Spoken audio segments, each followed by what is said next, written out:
This next episode of Georgia in Flight is about Lieutenant Colonel Alfred A. Cunningham, the first Marine Aviator. Alfred Austell Cunningham was born on March 8, 1882 in Atlanta.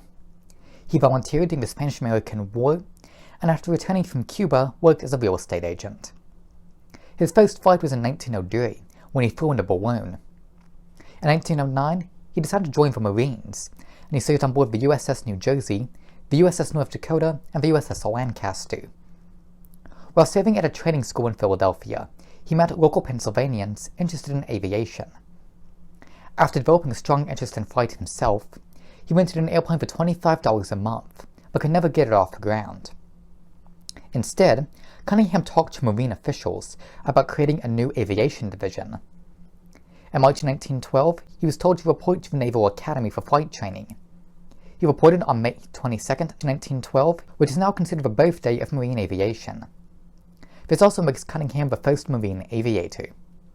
Unfortunately, no spare planes were available from the Navy, so he went to a local airplane factory. After about 3 hours of teaching, Cunningham was able to fly solo.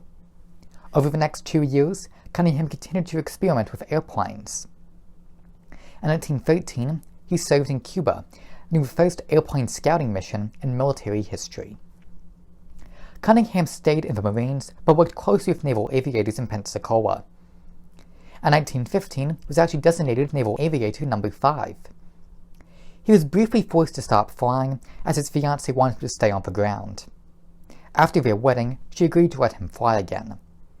On July 16, 1916, Cunningham made the first airplane flight from a military vessel when he took off for USS North Carolina.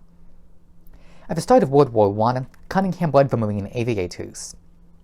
He created plans to use airplanes to spy on German submarines, and he also led bombings over Germany and food drops for French soldiers. After the war, Cunningham became the officer in charge of Marine Corps Aviation. He served in the role until 1920, and was transferred several times, serving in Santo Domingo and Nicaragua. He began to have health problems, and he retired in 1935 as assistant quartermaster at the Marine Barracks in Philadelphia. He passed away in 1939 and was buried in Arlington. Alfred A. Cunningham was instrumental in the creation of marine aviation. The USS Alfred A. Cunningham was named after him in 1944.